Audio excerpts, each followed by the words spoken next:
Hello दोस्तों, मेरे channel में आपका स्वागत है। आज की ये मूवी ज़बरदस्त सस्पेंस और मिस्ट्री से भरी पड़ी है, जहां सबको पता होता है कि क्रिमिनल कौन है, लेकिन फिर भी कोई उसके सातिर दिमाग को हरा नहीं पाता। तो चलिए बिना किसी देरी के शुरू करते हैं आज की ये मूवी, जिसका नाम है फ्रैक्चर।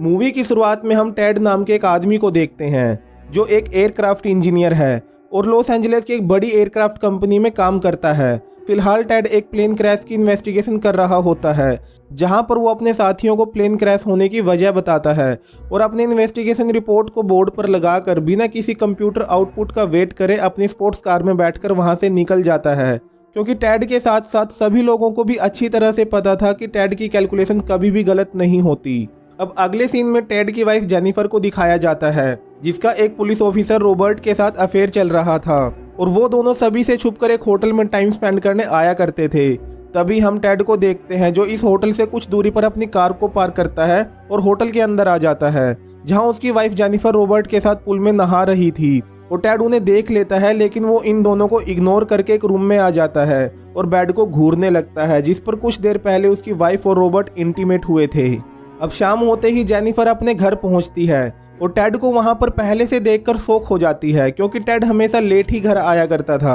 अब टेड जेनिफर से बात करता है और जेनिफर उससे बात करने में बिल्कुल भी कंफर्टेबल नहीं लग रही थी, क्योंकि वो होता है ना कि जब कोई कुछ गलत काम करता है तो उसे हमेशा ही पकड़े जाने का डर सताता रहता है, और जेनिफर को भी इसी बात का डर सता रहा था। तभी टेड कहता है कि मुझे तुम्हारे और रॉबर्ट के बारे में सब कुछ पता है, जिसे सुनकर जेनिफर घबरा जाती है और टेड को धोखा देने के लिए उसे माफ़ी मांगने लगती है। लेकिन टेड को ये माफ़ी मंजूर नहीं थी और वो पहले से ही पिस्तौल निकालकर खड़ा हुआ था, और जैसे ही जेनिफर मुड़ती है वो उसे शूट कर देता है, जिससे जेनिफर वहीं ज़मीन पर गिर जाती है।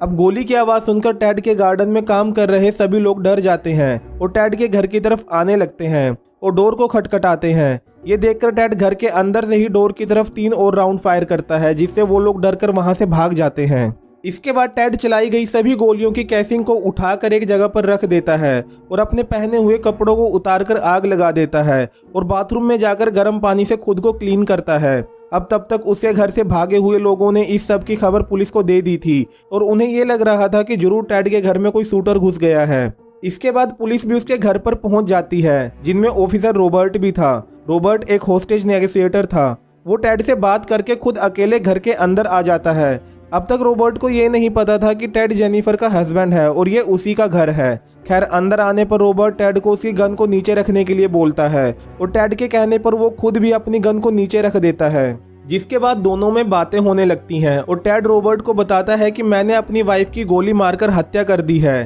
तभी रॉबर्ट की नज़र घर में लगी जेनिफर की तस्वीर पर पड़ती है और वो भागकर जेनिफर के पास आ जाता है और उसे मरा हुआ देखकर रॉबर्ट को बहुत गुस्सा आता है और वो टेड पर हमला कर देता है। लेकिन तभी बाकी पुलिस वाले अंदर आ जाते हैं और रॉबर्ट को ऐसा करने से रोक देते हैं और टेड को भी अरेस्ट कर लिया जाता है। तभी एक पुलिस वाला उन्हें बताता है कि जेनिफर अभी जिंदा है, जिसके बाद जेनिफर को फौरन हॉस्पिटल ले जाया जाता है। इसके बाद सीन यहाँ से शिफ्ट होकर विली नाम के एक वकील पर फोकस होता है, जो पब्लिक डिफेंडर ऑफिस में जॉब करता है और वो फिलहाल एक पार्टी में जाने वाला था। लेकिन तभी उसका एक साथी उसे टेड के केस के बारे में बताता है और उसे इस केस को पुलिस डिपार्टमेंट की तरफ से हैंडल करने के लिए बोलता है। यहाँ सब कुछ जानकर विली को ये केस बहुत आसान लगता है, क्योंकि पुलिस के पास टेड के बयान के साथ साथ वो मर्डर वेपन यानी कि वो पिस्तौल भी थी, जिससे टेड ने जेनिफर को गोली मारी थी। इसलिए विली पार्टी में जाने से पहले थोड़ी देर के लिए कोर्ट चला जाता है। अब कोर्ट में टेड जज से कहता है कि वो अपना केस खुद ही लड़ना चाहता है, उसे किसी भी वकील की जरूरत नहीं है, जिसे सुनकर विली उसे बेवकूफ समझता है,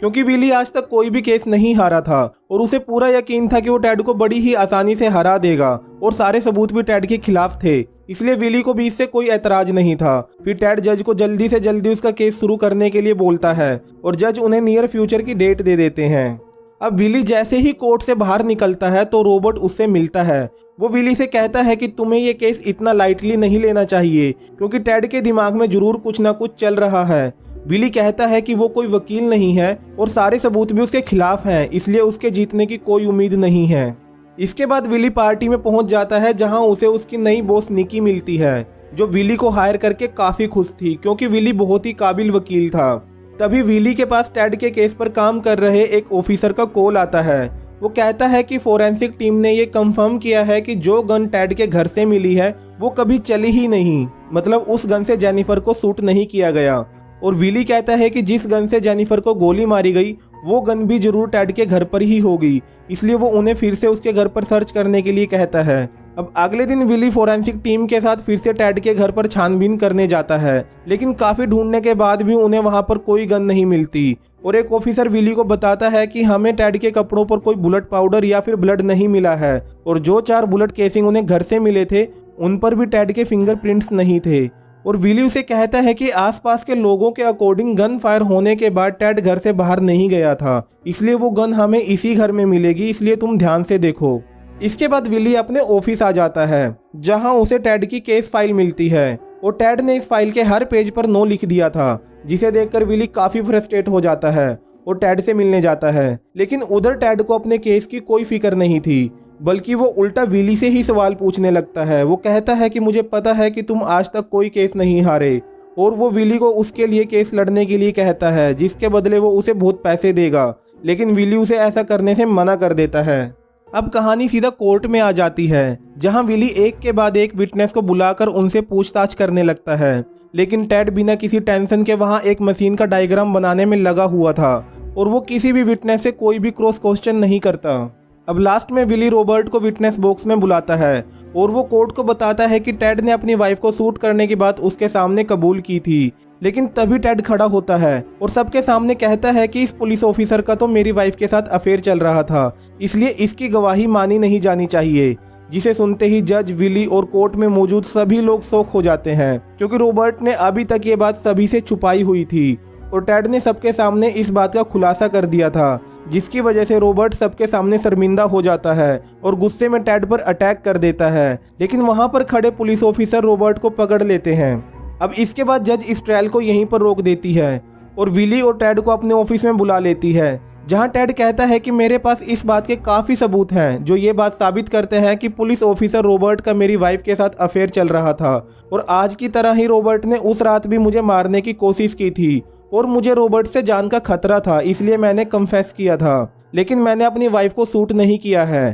टैड की ये एक्टिंग देखकर विली दंग रह जाता है, लेकिन जज को धीरे धीरे टैड की सभी बातें सही लगने लगती हैं, और वो उस कन्फेशन को एविडेंस से हटवा देती है और कहती है कि हम बिना किसी पुख्ता सबूत के टैड को जेल में बंद नहीं रख सकते। इसके बाद विली अपने पुराने ऑफिस जाता है। असल में विली की एक नई कंपनी में जॉब लग चुकी थी, और ये केस इसकी पुरानी कंपनी का लास्ट केस था। खैर अब वो अपने ऑफिस में आ जाता है, जहां उसका बॉस उस पर काफ़ी चिल्लाता है, क्योंकि उसे लगता है कि विली की एक बड़ी कंपनी में जॉब लग चुकी है, जिसकी वजह से वो इस केस पर ध्यान नहीं दे पा रहा, इसलिए उसे ये केस छोड़ देना चाहिए। लेकिन विली इसके लिए नहीं मानता और जाकर सीधा निक्की से मिलता है, जो उसे बताती है कि उसके बॉसेस काफ़ी नाराज हैं, क्योंकि वो अभी तक अपनी पुरानी कंपनी के केसेस में ही उलझा हुआ है।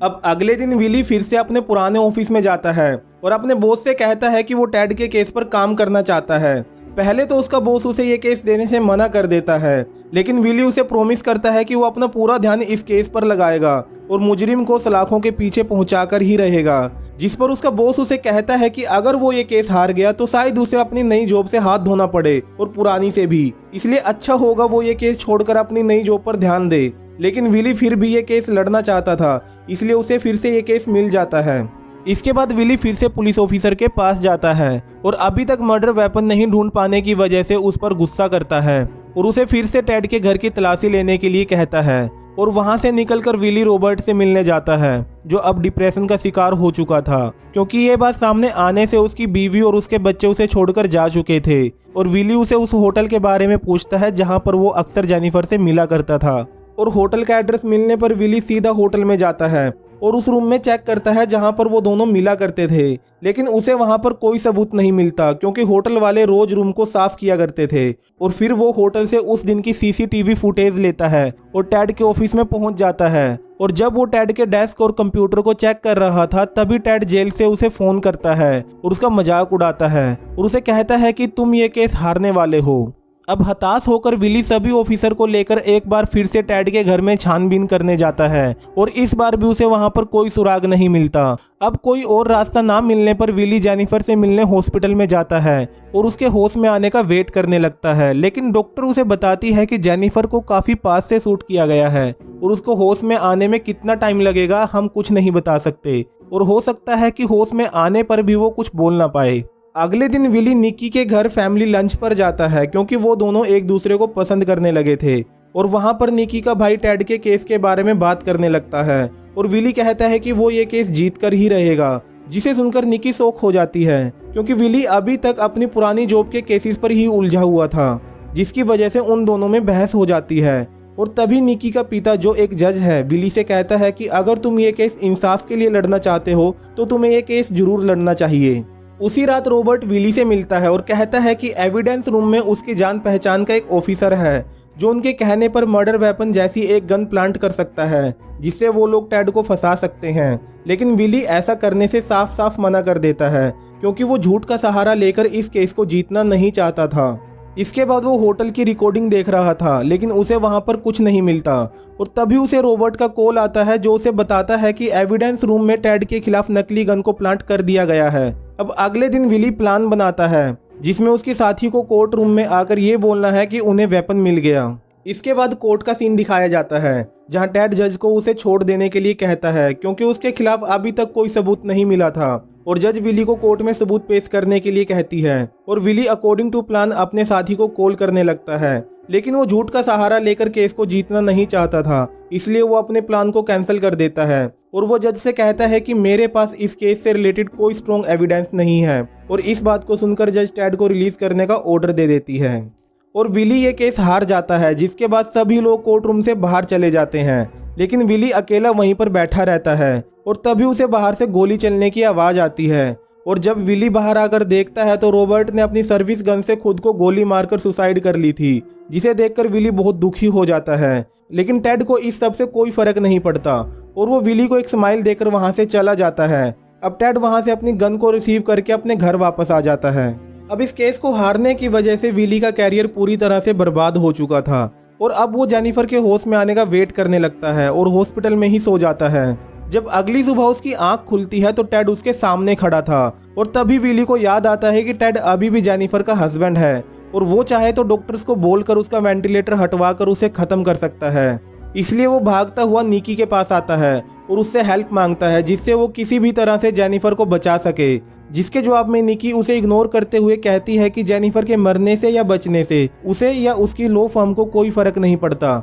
इसके बाद वो अपने पुराने बॉस से मिलता है और उससे भी हेल्प मांगता है, लेकिन उसका बॉस उसे बताता है कि आज सुबह ही टेड ने तुम्हारे खिलाफ कंप्लेंट की है कि तुम बिना किसी वजह से बार बार उसकी वाइफ के पास जाते हो और अगर वो चाहे तो तुम्हें अरेस्ट भी करवा सकता है। इसलिए अब हमें अपनी हार मान लेनी चाहिए क्योंकि कोर्ट ने भी टेड को आज़ाद कर दिया है, इसलिए अब वो एक फ्री इंसान है और बेहतर होगा कि तुम अब टेड से दूर रहो। लेकिन विली हार नहीं मानता, वो सीधा निकी के फादर के पास जाता है जो कि एक जज होते हैं और विली उसे सारी बात बताता है और निकी का फादर उसे एक ऑर्डर साइन करके दे देता है जिसके अकॉर्डिंग अगले 24 घंटे तक कोई भी जेनिफर का वेंटिलेटर नहीं हटवा सकता। अब वो ये ऑर्डर्स को लेकर सीधा हॉस्पिटल जाता है, लेकिन वहां मौजूद सिक्योरिटी गार्ड उसे जेनिफर के रूम में जाने से रोकते हैं और वो देखता है कि टेड ने पहले ही डॉक्टर को बोलकर जेनिफर के लाइफ सपोर्ट सिस्टम को हटवा दिया है और उसकी आंखों के सामने ही उसकी मृत्यु हो जाती है। अब कुछ दिनों के बाद का सीन दिखाया जाता है जहां विली अपना सामान पैक करके वहां से जाने वाला था और तभी उसका बॉस उसके पास आता है और उसे कहता है कि अगर वो चाहे तो उसकी कंपनी में जॉब कर सकता है,